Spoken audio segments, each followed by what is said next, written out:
Hello, MVMA members, and thank you for joining today's Lunch and Learn session, Evidence-Based Medicine and Digital Point-of-Care Resources with Dr. Matthew Maurer. For those of you who don't know me, I'm Nicole Cass, the CEE Program Manager for the MVMA, and my role is to introduce our wonderful speaker and moderate the Q&A. A quick review for those of you who haven't been on the platform in a while. To navigate the webinar functions, depending on the type of device you're on, you do have the ability to minimize the various boxes, making the slides larger if you choose. And note the Q&A icon where you can submit your questions at any time during the session, and we'll hold them till the end. I am delighted to welcome Dr. Matthew Maurer from Vet Companion, one of the MVMA's newest industry partners. Dr. Maurer is an occupational and environmental medicine physician, the CEO founder of Vet Companion. He's worked for over 14 years as the medical director with the New York State Department of Health, serving as a principal investigator for several large research grants. He's authored many peer-reviewed journal articles. He has served as assistant professor of epidemiology, biostatistics, and environmental health sciences at State University of New York at Albany School of Public Health.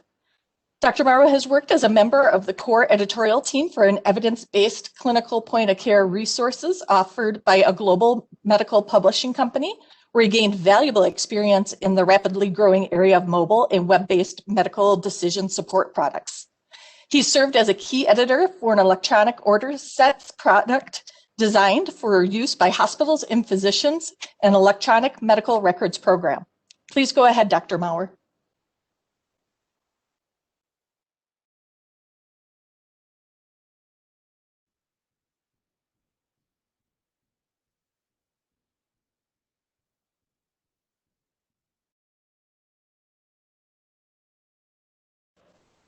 Dr. Maurer, did we lose you?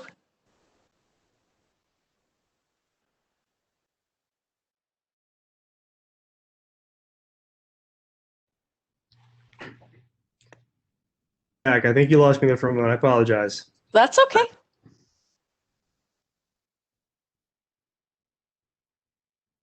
And whenever you're ready, we can get started. Yep, go ahead. Okay, great. Thank you. Apologize for the delay there. Well, thank you all for joining us today. It's my pleasure to speak with you today about a topic that's near and dear to my heart, which is evidence-based medicine, and in today's case, evidence-based veterinary medicine. Today, we're going to discuss a little bit about the what, what is it not, the why, and a little bit about how you can use it and implement it into your life, your practice, even to a small degree, hopefully.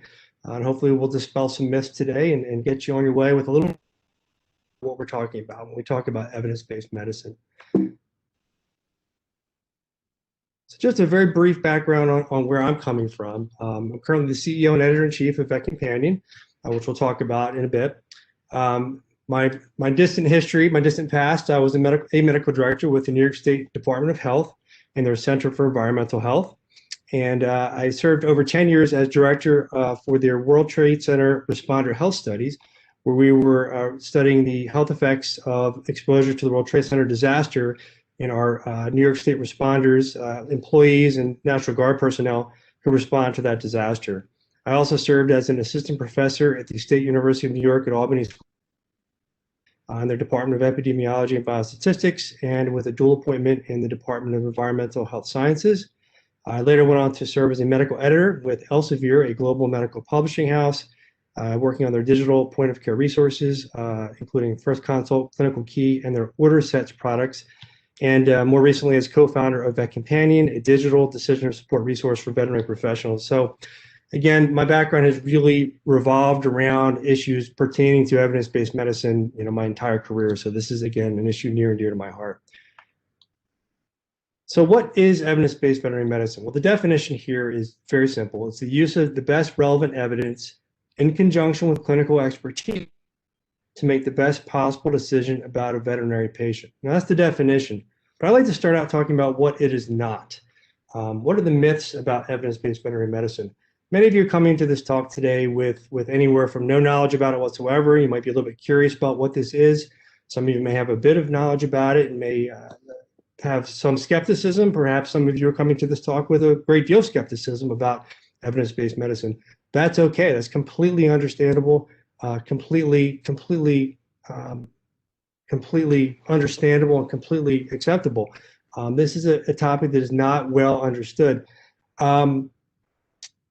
Really, it's important to start out with dispelling some of these myths.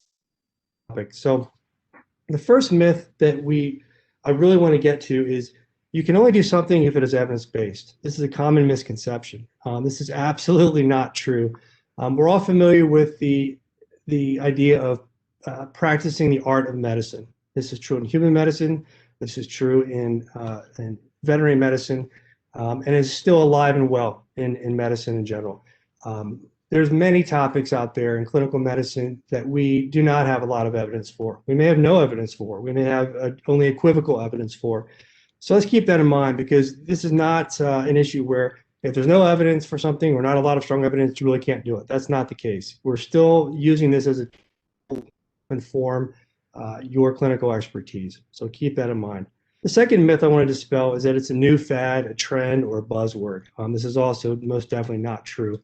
In the veterinary world, it's somewhat true this is a newer concept, but I'd point out that you have an evidence-based veterinary medical association in the veterinary profession for probably close to or over 10 years now. I'm not sure when they were started, but it's been close to a decade at least. This is a newer concept, but certainly beginning more traction in your field. In the human medicine field, where my background is, of course, this has been going on for decades. This is not a new concept at all. It's growing in importance. It's greatly important. It's driving a lot of what we do in human medicine. It's the same in your field as well, from quality of care to insurance issues and all of that. So this is not going away. It's not a fad by any stretch of the imagination. But the most important myth I want to speak to today is the idea of this being cookbook medicine. I'm sure you've probably heard this term, possibly in reference to this issue. Most definitely, that is not the issue with evidence-based medicine. Probably, you have this concept potentially of thinking about this in terms of, okay, someone's going to hand me a sheet of paper, and I'm going to look at that piece of paper, and it's going to have step A, B, C, D, E, and F, and that's what I do, and I'm being told to do that, and you're going to be treated like an automatron, and you're going to robotically go through that sheet, through those steps to treat that disease or to go through that diagnostic workup. And you're going to do it all day long, following these steps that have been handed to you by a higher power, and that's what you're going to do. That is not what the spirit or practice of evidence-based medicine is meant to be in any way, shape, or form. There may be some folks out there who will tell you that. That is not what evidence-based medicine is meant to be. This is simply a tool in your toolbox that is meant to help better inform your practicing of medicine, okay? It's if you have better evidence at your disposal, you can make better decisions. Certainly, if there's something out there where we know that many studies have proven that doing A, B, and C in a diagnostic workup or in a treatment protocol is going to your patient. We'll all want to do steps A, B, and C, but that does not mean you're going to do this robotic response all day long. That is not what we're talking about here. So I just want to dispel that myth right from the beginning, because a lot of people have that misconception. So really, we're talking about good clinicians using good science, making good decisions for their patients and their owners. This Venn diagram here is my favorite representation of what we're talking about here. It's very simple, but very to the point. Really, why we're doing this is patient needs and client preferences, okay? And in the absence of any available evidence at all, you have your clinical experience. Where that sphere overlaps with the sphere of patient needs and client preferences, that's where the best medicine is being practiced, okay? Now, if there is available evidence, and we take the best of that available evidence and that sphere with those first two spheres, in the middle we have that triangle right here in the middle, and that is where the best medicine will be practiced. But keep in mind, again, this is no more important and sometimes less important than the first two spheres here, patient needs and clinical experience. So keep that in mind. Now let's talk a little bit about living in this wondrous and horrific information age that we now are fully engaged in. It's an interesting and difficult time we live in, as we all know, with the unbelievable amount of information that is in our faces, at our fingertips every single day. This first bullet point is really interesting because this is from a reference in 2000. At that time, 12 years ago, over 70% of clients reported using the internet to find pet health information. That's 12 years ago. That was only like 4 years after the smartphone was really becoming prevalent and had been invented. So that was 70%. I would venture to guess that today, well over 90% of your patients, your clients, excuse me, are using the internet to find pet health information. You know, those who have access to the internet and good access to these resources, which is not everybody, but those who do, it's probably approaching closer to 100% today. I mean, everyone uses their phones and their access to the internet to just look things up and find out information. Now, your clients are going to expect you to know better and do better. And I want to reference a really interesting study that was just published, ironically, just in the past month in the journal Evidence. And the study title was Pet Owners' Online Information Searches and the Perceived Effects on Interactions and Relationships with Their Veterinarians. Very timely article. And a couple of conclusions they published. Number one, pet owners viewed their veterinarians as their most trusted source of pet health information, but many owners also wanted supplemental information from online searches. Interesting. They also stated that the veterinarian-owner relationship was perceived to be strengthened when online searches were openly discussed with veterinarians. So that's really heartening information there, because that suggests that your clients coming in really do trust you to be the best source of information. That's really good news for you. Sure of as you are getting and gleaning the best information is out there, you're prepared with the best information available. So you're not hearing the latest and greatest information from your client when they walk through the door. And we all know about Dr. Google. We know all about social media and the fact that when folks come in, they're going to have a lot of information that they've already looked up. And this isn't necessarily a bad thing. If we all have car problems, well, the first thing we do, we go to the Oracle, right? We go up and look, why is my car making that vibrating sound? What, before you go to the car shop. It's a very natural thing. In the case of dealing with your pet, of course, folks are going to go to the internet. They're going to go to Dr. Google. They're going to go to the chorus of friends and family on social media and find out what they think, because they're scared, they're worried, they're concerned about the health of their pet. It's a completely natural reaction. However, the problem is they may come in with some misconceptions or some just outright misinformation. You need to make sure you're as prepared and as well informed with the best information possible. So again, the point of the slide is you need to be prepared. Now, the challenge with that, of course, is significant. In 1996, there were approximately 9,000 articles published in the veterinary literature. By 2010, that had doubled, more than doubled. I don't have the most recent statistics at my fingertips, but it's safe to say that that will have more than doubled by now. So we're looking at 30 to 40,000 articles being published in the veterinary literature in today's world. That's a lot to keep up with. That's a lot. So keep that in mind, that there are some challenges here you're going to be faced with. Being faced with that challenge, I'd like to walk you through briefly this slide. This is called the evidence pyramid. And when you're looking at the information out there and you're reading your journals and you're trying to keep up with literature, you need to be an informed consumer. And that concept's going to come up again and again in this talk. And what I want to give you is just a very brief overview of the types of studies you're going to run into out there so you can be a more informed consumer of information. So the evidence pyramid kind of ranks studies from bottom to top. The least weighted evidence is the bottom of the pyramid, and the highest rated evidence is the top, okay? So at the bottom, we have case series. This would also be case reports. So if you have a report of, we had a dog in our practice type of tumor and they report it in the literature. Okay, that's interesting. It's certainly worth reading about. You can have a case series report. We had a series of 3 dogs with this disease process. That could be very pertinent if, for instance, there's sentinel event cases with an infectious disease process being reported. It could be extremely important.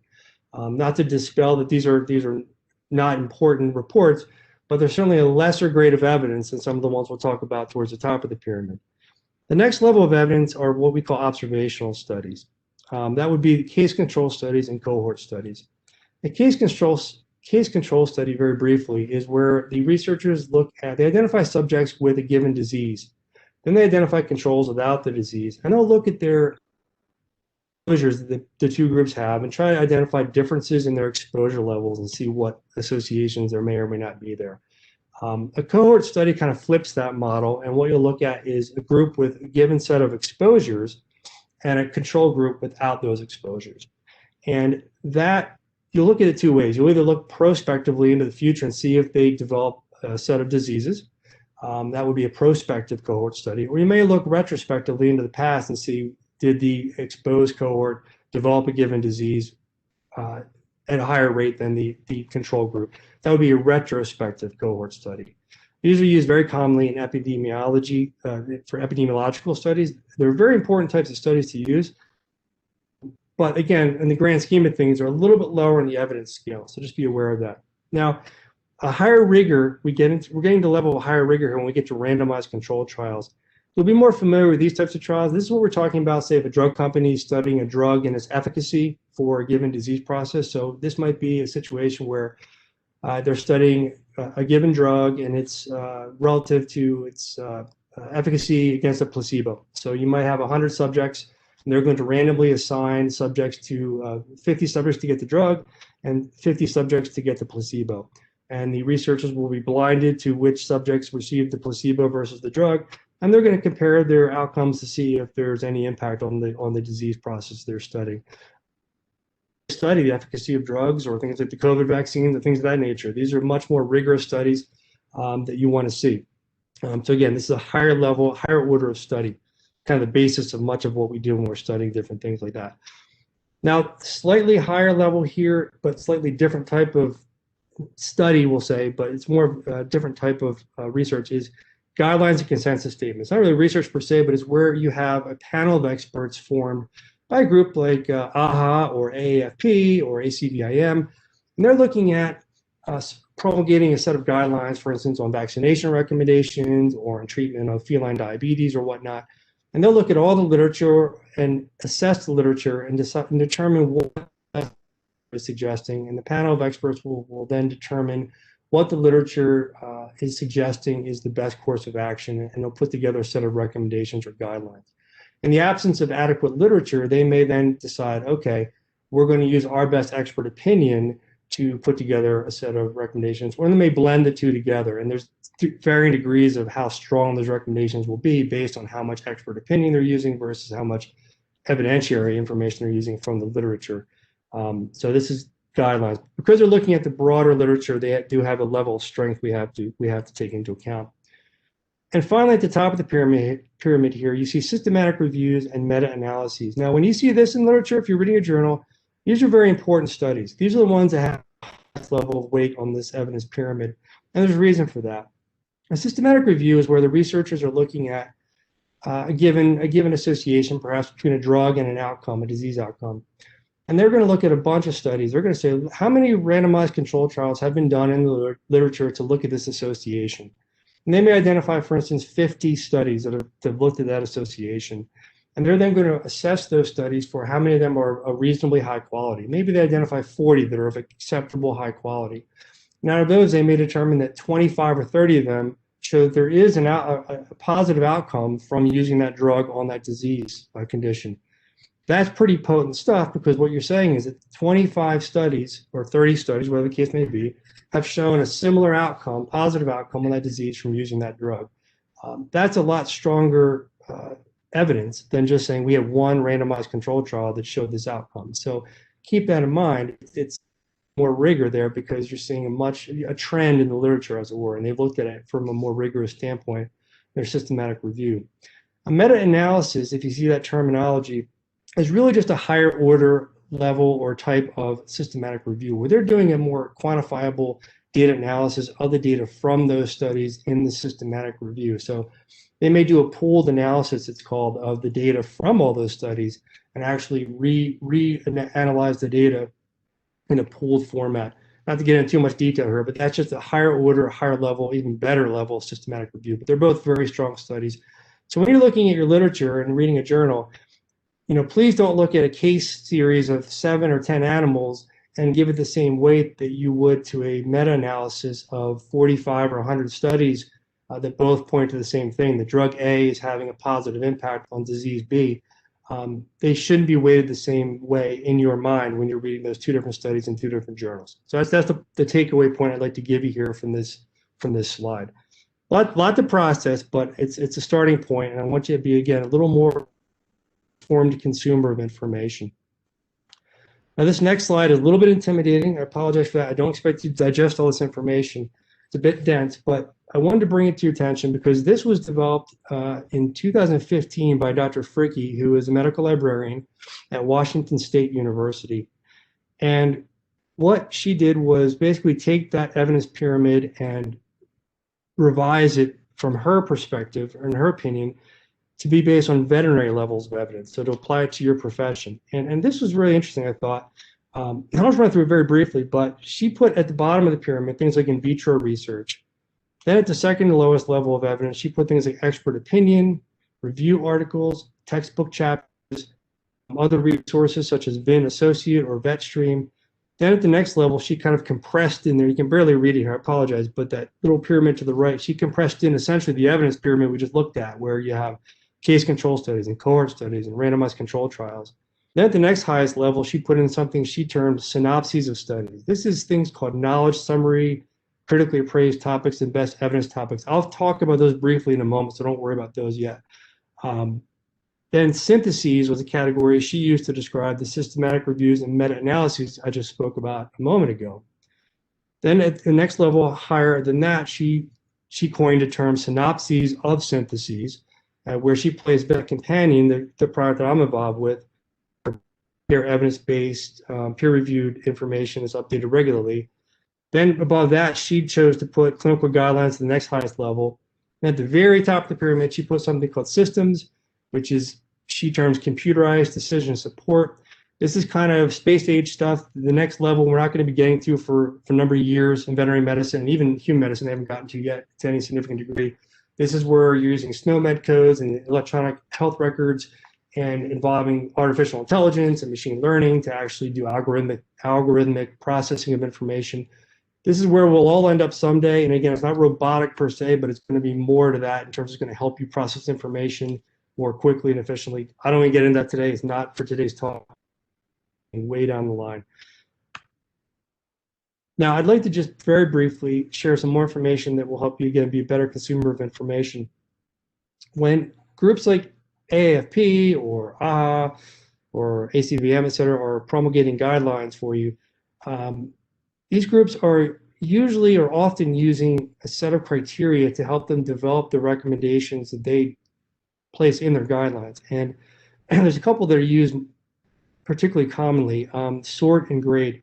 SORT is a strength of recommendation taxonomy. This was originally put forth by the American Academy of Family Practitioners. It's a unified taxonomy for strength of recommendations based on a body of evidence. They have 3 levels of recommendation, A, B, and C. The first level, A, is based on consistent and good quality patient-oriented evidence. Second is based on inconsistent or limited quality evidence. And then level C is based on consensus, usual practice, opinion, case series, et cetera. So you can see kind of the spectrum of evidence there and how they rate. We at Beck Panty use this system as kind of a basis to develop our system of placing ratings on studies in our evidence section, which we'll talk about in a bit. The GRADE system, grading of recommendations, assessment, development, evaluation system, is the most widely used system in the world for organizations to grade their recommendations within guidelines. You'll see this quite commonly. It's a framework for developing and presenting summary evidence. And strong recommendations suggest that all or almost all persons would choose that intervention, while a weak recommendation indicates that engaging in a shared decision-making process is essential. So it offers them a way to give you some guidance as a reader of that guideline, how much you should trust the recommendation they've made. They're going to give the recommendation, but you're going to have a sense of, well, this is a very strong one, or this is a very weak one. I should take this under advisement that it's not a particularly strong guideline, recommendation within the guideline. Now, what I want you to take away from this is that if you're looking at guidelines that have been put out there by an organization, if they're using the GRADE system or even the SORT system, it suggests that they're you're using a quantifiable criteria to develop their recommendations. That's a sign. They're using a very good system to develop their guidelines. If they're not, it doesn't mean it's a worthless guideline by any stretch, but just keep that in mind. When you see GRADE and SORT, that's a good sign that they know what they're doing and they're putting the best effort forth to do a very quantifiable development process for their guidelines. Now, really what I want you to do here is, I'm hoping you'll walk away and start moving on a journey to become an information ninja here. Okay, so This is all about trying to process this vast quantity of information out there and becoming at least a little bit better at dealing with it in your daily life, because we're all so very busy. The reality, again, is you do not have time to dissect all the statistics and all the methodology of every study. Now, some of you might. Some of you may have a lot of time that you want to spend, and this is something you enjoy doing. Kudos to you. That's wonderful. But most of us just don't have the time to do that, to read every study in its complete detail and sit there and ponder every single study. You need the most pertinent clinical points. You need them fast. But I do want to caution you to be very careful. And here's the reason why. It's a very common, we've all done it. Your journals stack up on your desk. You have 15 journals, and so you start thumbing through them one afternoon when you finally find time. And the natural default is to just go to the abstracts, and often just go right to the conclusion of each abstract and just read what they're telling you their conclusion was, and just say, okay, that's interesting, great. That sounds like a great idea. That isn't wrong. I mean, it's good to get a flavor for what the study is suggesting, but you need to turn a more critical eye towards each study to really be sure what they're saying is accurate, and be sure that you don't just take it at face value too easily. And another study just came out literally in the last 2 weeks in JAMA, which I thought was wonderful. I threw it right in here to my presentation because I thought it was so interesting, and it underscores this point. So again, there's kind of the factor of ease of access to get to our journals. There's also issues of paywalls. If we're accessing our journals electronically, oftentimes they're stuck behind paywalls, and we can only access the abstract for accessing the information on a study. This study was called Reporting Quality of Abstracts of Veterinary Randomized Controlled Trials. And they found that abstracts met recommendations for reporting a number of factors like participant recruitment, funding source, eligibility criteria, primary outcome, randomization technique, and on and on and on. And their conclusion was that reporting quality of abstracts of randomized controlled trials in general veterinary journals was suboptimal. This isn't terribly surprising from my past history, but you may not have as much experience in these areas, and you need to know that. Like this is you can't just trust the abstract to be the be-all end-all of information, take it as gospel, as it were. Their direct quote was, because abstracts may be the only reference material available in certain settings, improvements are warranted to ensure readers have the information they need to properly interpret reported findings. And just be careful in how you're interpreting this information and taking it at face value. Excuse me. So there are some things you need to consider. So you need to be aware of the strength and quality of the evidence. Now, we don't have time to get into a symposium here of teaching you how to interpret every single study you come across in great detail. That's not possible. But what I can suggest is, for one thing, is if you're looking at a study and you have access to the actual study itself, if you have subscription to a journal, you have the journal sitting on your desk, at least look a little deeper than the abstract. You can go to the discussion section and read. In the discussion section, usually authors they're supposed to do essentially a self-analysis of their work, and they're going to look at what are the strengths and limitations and as we present our results. And you can look at the strengths and limitations they present, and sometimes you'll pick on interesting little tidbits that can lead you to have a little more critical analysis of their results and how they present them. For instance, you may find that they suggest in limitations, well, we find that our sample size was not adequate to present any firm conclusions on this data. Further studies will be necessary to come to any firm conclusions. But yet you may read the conclusions of the abstract, and it may say our results suggest that this drug may be useful for this disease. It's suggestive, but if you only read that, you might say, great, I'm going to try this drug for this disease. That sounds great. When you read deeper into the discussion section, you would have a different impression. You'd say, well, you know what, I think I better wait till more research comes out on this. So again, it's just about being an informed consumer. There are other issues you can be aware of. Funding sources is one of them. There's such a thing as industry bias. A lot of studies, clinical trials, are going to be published by drug companies. That's who's doing the drug trial, of course. It does not mean that every drug trial that's published is illegitimate. By no means is that true. But there is such a thing as industry bias. They do have a bit of a reason to potentially be biased in putting more positive results out there. Again, I'm not suggesting that's what all drug companies' trials do, but you want to have a critical eye as a consumer of that information to be sure you're looking at the study very carefully and how they're put. to be sure you're comfortable with what they're saying. Another issue is peer review. There's a variety of resources out there you may be accessing information from, not just peer-reviewed journals. And when you're accessing information from online resources and whatnot, is it peer-reviewed? Because peer review is a higher level, a higher standard, because you have other eyes laying, other folks laying eyes on the resource you're looking at. So keep that in mind. And peer review is something you want to be aware of. Is the resource you're looking at peer-reviewed? And there are other biases to be aware of and concerned about. One of which I'll mention is personal expert opinion. We all get consultations from our colleagues. We all go in chat rooms and get the opinions of our colleagues. There's nothing wrong with that. That's a tried and true method of sharing information with our colleagues. Just be aware. This is even going to textbook chapters and such when you have someone who's an expert sharing their opinion in a textbook chapter, for instance. Nothing wrong with that at all. But just be aware that where is their information coming from? Are they basing their information on, this is what I learned in veterinary school 25 years ago, and I haven't looked at another journal since then? How trusted is that source of information? Do you know who they are? Do you know that they're giving you information they're basing on the evidence, the latest evidence that's out there? Just cast a critical eye towards the information that's coming towards you and that you're gathering. So again, please be an informed consumer of information, and as we like to say, an information ninja. So how can you manage this avalanche of clinical information and inevitably bring this back to applying it at the point of care, your day-to-day job, getting out there with your patients, clients?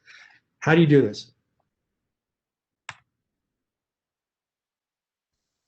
So one option, and the very minimal I'd like to see you do, is at least manage the literature yourself the best way you can possibly do. And to do that, you're going to have to be efficient. And I can just give you a couple quick tips here on being efficient as best as possible.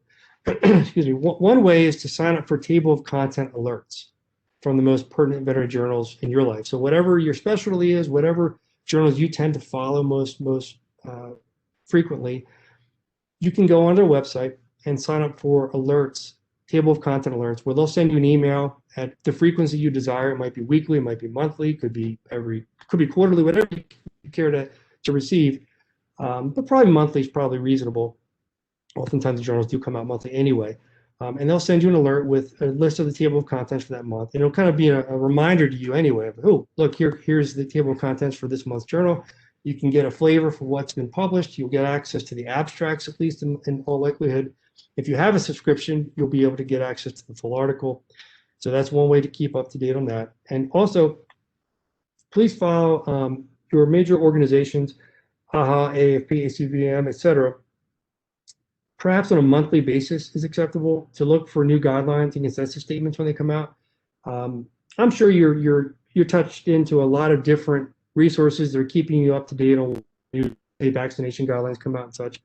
But you just don't want to be, 4 months in after new guidelines come out and not have been aware that it came out. It's unlikely. I know you have many sources you're keeping in touch with, new sources and such. But again, if you just touch base once a month with some of these organizations or websites, it's a good way to be sure that you're getting the cutting edge information the minute it comes out, and you can adjust as needed to make any changes you need to make. A couple resources I alluded to earlier that I want to just touch on so you can be aware of. These are not comprehensive resources, but they're certainly very interesting. There's one called Best Bets for Vets by the University of Nottingham. And Best Bet is a review of the current best evidence to answer a specific clinical question. It's highly focused, and they'll do a very comprehensive review of that question to try to get an answer for it based on literature. The only problem is they have a very limited number of questions covered, so it's not a comprehensive database, but it's certainly something worth Googling and looking up and going to their website and just checking out the questions they have answered. Same thing for veterinary evidence. It's a journal, online journal, that it's been published by the Royal College of Veterinary Surgeons. And this journal publishes what's called knowledge summaries. They're concise, critical summaries of the best available information on a defined clinical question. Similar to the Best Bets for Vets, very focused, very interesting, very rigorous, but also very limited in terms of the quantity of questions that have been answered. So just be aware of that as well. Is there a better option? Well, there are digital decision support resources that were originally developed over the past 20 years in human medicine. What these resources do is they synthesize the literature for you, summarizing the most important clinical information. They're accessible at the point of care, so right there in the hallway outside your patient's the patient door right in the exam room. It's available on your desktop, your laptop, smartphone, tablets, all your digital devices. They're updated regularly. So in comparison, you may be aware that textbooks are literally outdated the day they're printed, and they become more outdated every day they sit on your bookshelf. So that's just, it's a sea change has occurred in the publishing industry with textbooks, and that's why we've gone to more electronic resources. They just can't keep up with it out there now. So these resources do the heavy lifting of monitoring literature and guidelines for you.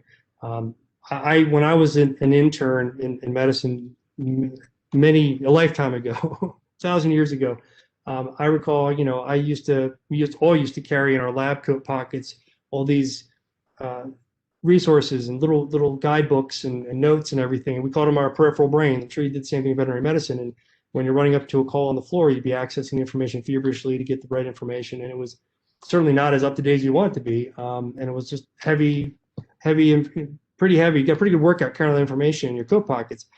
And about 10 years ago, when I was first introduced to these digital decision or support resources for human medicine, I first opened it up on my phone, my smartphone. I was just literally blew my mind. I said, oh my goodness, digital information, diagnostic and treatment information right there on my phone. I could look it up, and to know that it was being curated on an ongoing live basis, dynamic basis by the folks who were managing that information. I thought, wow, this is a total game changer, and it has been. So that was a real eye opener for me when I first saw that. The biggest player in the human medicine side is UpToDate.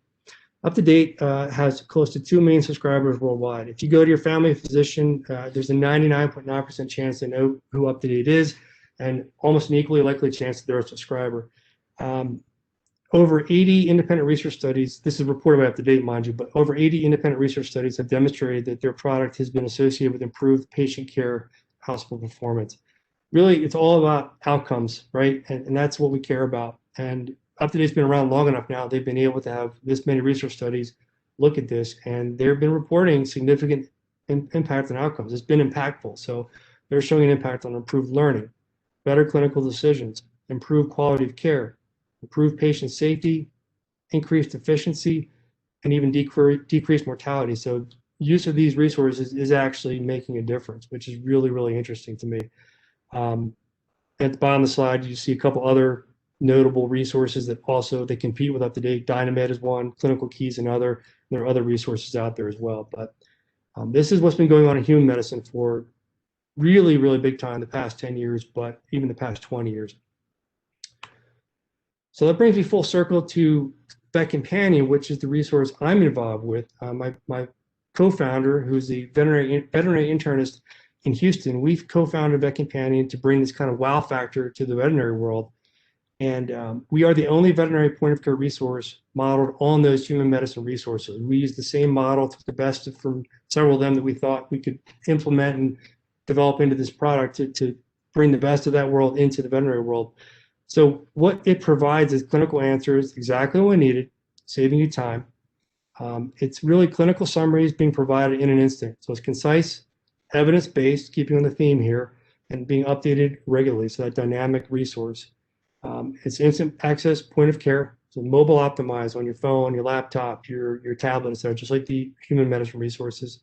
And again, keeping on the theme here, rigorous methodology is what this is all about. We rate all the studies that we include in our evidence section. I will get to that in more detail in a moment. Industry-funded studies are identified, again, for your critical eye to be aware of. We are unbiased. We do not accept corporate sponsorships. You're not going to see a scrolling banner of ads from drug companies at the top of our resource. It doesn't exist, just as it does not exist for the human medicine counterparts. They do not accept this kind of advertisements. This resource allows you to create a hospital or clinic standards of care. So for consistency of care, again, we're not talking about cookbook medicine here. That's not what we're talking about. This is a foundation of information to allow you to practice with more consistency yourself and amongst your colleagues in your office, kind of a backstop of information you can lean on when needed as a tool to work with. Higher quality of care means increased client satisfaction and retention, and increased clinical efficiency means time saved and improved revenue potential. And just to speak to that last point, we studied this a bit. We did a survey with some of our users, and we found that amazingly, our users were spending anywhere from 30 to 60 minutes, and in some cases up to 90 minutes a day working on traditional resources like textbooks and Venn and a number of the resources that are ubiquitous in your profession. And that was a lot of time to spend on digging through these resources for information during the clinic day, which is a very busy time. And we postulated that if you can just save just 20 minutes using a resource like this, like Beck Panty or the ones in human medicine, to more effectively get the information you need very, very quickly, right there at the patient door, right there in the clinic room with the patient. That's a big deal, because you can add one patient visit in 20 minutes to your day. At $50 a patient visit, we calculated, you're looking at like extrapolating that to $12,000 additional revenue per year per provider. So that's pretty interesting to us. We thought that's pretty potent. So there's a lot of benefits to this, potentially, this idea of adding this type of efficiency to your practice. Now, just a bit more background about the resource. We currently have over 320 clinical topics, over 20 clinical procedure topics. We have Dr. Mark Papich's drug formulary integrated into the product with over 560 drug topics.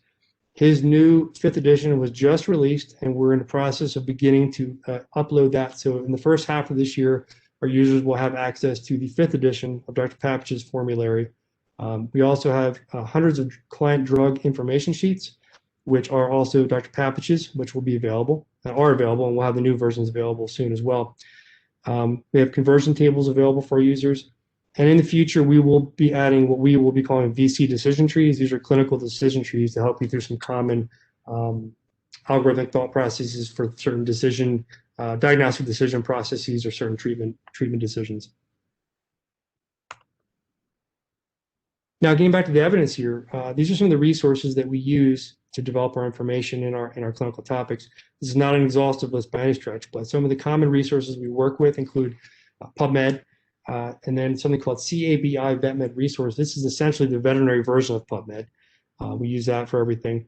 We also use something called VetSRev and Best Bets for Vets, which I mentioned before. These are from the University of Nottingham Center for Evidence-Based Veterinary Medicine. We work with ACVIM consensus statements, AHA and AAFP guidelines, BSAVA position statements. We also work with the Cornell consultant and access that to, again, cast as wide a net as possible in getting as much of the pertinent literature as we can find for each topic. Now, this screenshot is pulled directly from our website and shows the methodology. I'm not going to go in great detail here in the interest of time, but this shows how we rate our evidence that we cite for each topic. So each study is going to be rated as a level 1, 2, or 3. Okay, and we rate very conservatively. Level 1s are quite rare, actually. We don't like to grade inflate, as it were, so we're not going to have a lot of level 1s. But when you look at the rating systems, I'll get to a screenshot in a second of an actual evidence section, one of our topics, but it'll give you a sense of the overall level of evidence for a given topic. So level 1 is going to be something like a systematic review or meta-analysis of moderate to high quality studies with consistent findings. That's really, really high level stuff. Again, not that common, but if we find it, that's going to be level 1. It would also be something like a high quality randomized controlled trial. The other end of the spectrum, you have level 3 studies. That would be like descriptive studies, cross-sectional studies, non-randomized experimental studies, the case series and case reports I discussed before, review articles that reflect expert opinion and consensus. So again, you can see kind of the spectrum of evidence here that we're working with. And then also we do the same thing for guidelines. We have level A, level B, level C, and they're, again, a range of evidence. Level A guidelines involve consistent, high-quality, research-based evidence to support the recommendations. They report adequate number of good quality studies with consistent results. Again, level A guidelines are a little on the more rare side, quite honestly, because that's really high-level stuff. Level Bs are probably more common. Level C would be the other side of the spectrum. This would be where research-based evidence is not used to support the recommendations, and the recommendations may be based solely on expert opinion or group panel consensus. So again, you can see the range of evidence here that we're working with. And we want that to be reflected for you, the user, so you can understand what the overall weight of evidence is. Now, this is a screenshot from one of our topics. This is an actual screenshot from, I believe, the atopic dermatitis topic in Beck Panty. And you can see here the first red circle there under guidelines and consensus statements shows you this first guideline is rated a level B, and the IND there is just an industry designation. So that would be how we designate that it's an industry-funded study, and that indicates that the funding was from industry. We are not casting any aspersions on the study one way or the other. It's just for you to have a cast a critical eye and know that, okay, maybe I should be aware there could be some industry bias here, but you can make your own decision on that. And then we do provide a link where it says article in blue. You can click, it'll open up that entire guideline for you to read in all its glory. If you choose to do so, you do have access to do that with one click.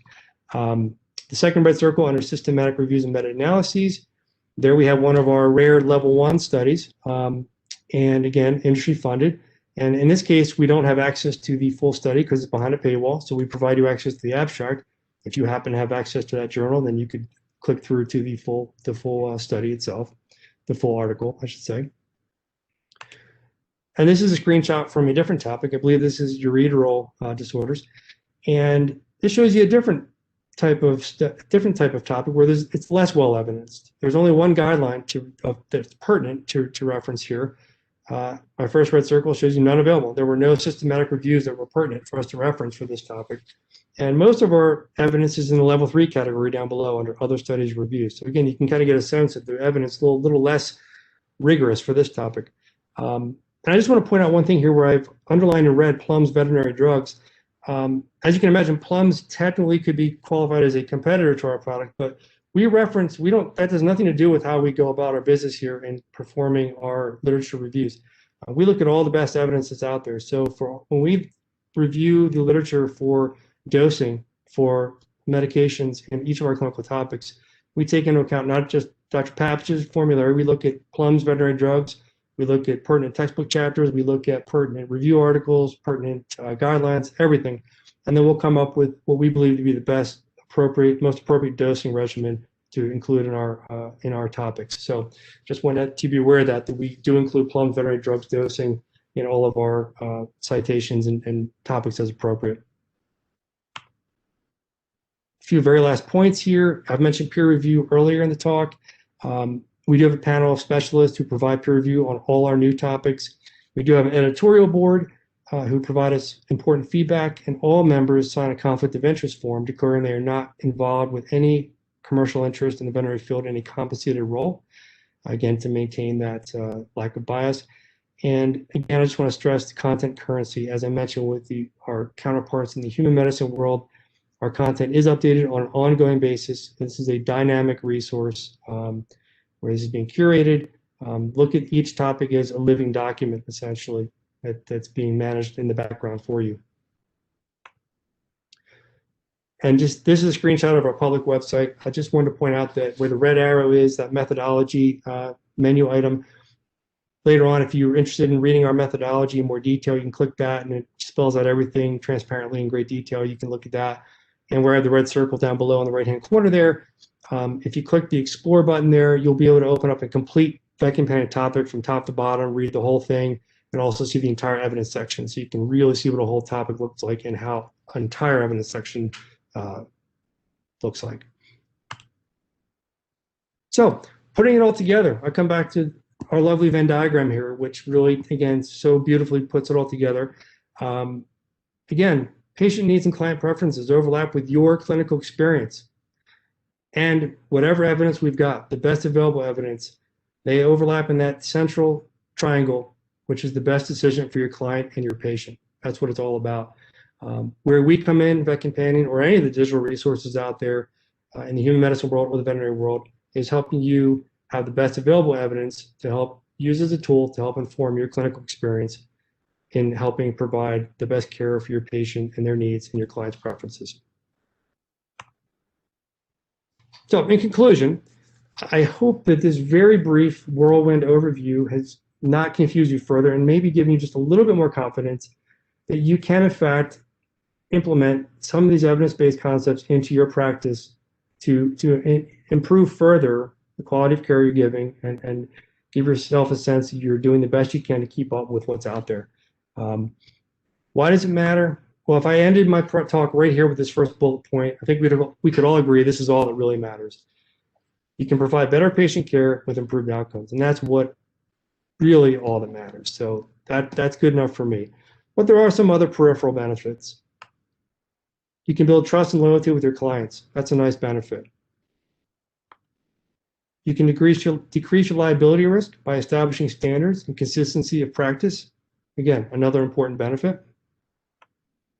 You can increase your job satisfaction by decreasing some of your stress, even just a little bit, and that's certainly a very important benefit, especially these days. And some of these new and innovative resources now available can improve your efficiency and potentially your revenue. And again, just another peripheral benefit that can be certainly very, very positive. So again, I just want to leave you with a thought that hopefully you have a little more confidence about being able to go out there and practice evidence-based medicine and at least start to be more comfortable with it. And I will leave you with this final slide, which has our company website there if you're interested in looking into it more detail. And this is my personal email address here. Please write it down, mmauer@vetcompanion.com, jot it down. If you have any questions about evidence-based veterinary medicine at all, don't hesitate to contact me directly. I'd be glad to communicate with you about it. If you have any specific questions about Beck Panty, again, I'd be glad to communicate with you about it in any detail necessary. And I want to thank you for your time and attention. And I'll be glad now to take any questions you have. And I'm now realizing that I did not turn my video on at the beginning, so I'm going to do that now so you can see who's been talking to this whole time. And I think, Nicole, you're going to feed any questions along that you have. Yes, so thank you, Dr. Maurer, for sharing with us your knowledge and experience with evidence-based medicine. Greatly appreciate it. If anybody has any questions, could you please type them in the Q&A area, and I will ask Dr. Maurer them on your behalf. We'll give people just a second to type. Absolutely.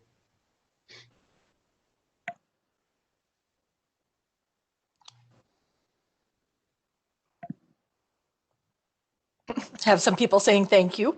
I think, as you said, it was a whirlwind, but a lot of great information you shared. So I think people are just soaking it all in right now. We also had our big annual meeting over the weekend, and so I think people might be experiencing some fatigue. A lot of people were online all day Thursday, Friday, and most of the day Saturday. So it's completely understandable. And as I said, anybody can, there's a lot of deep information. Anybody has questions later, they can just email me, and that's perfectly acceptable. Great. We'll give people just a second more to type in a question.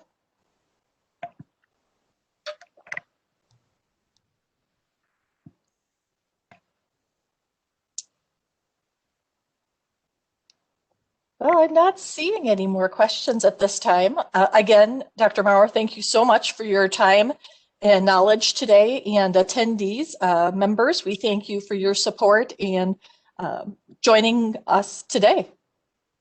Everybody take care and stay safe. Thanks. Great, thank you.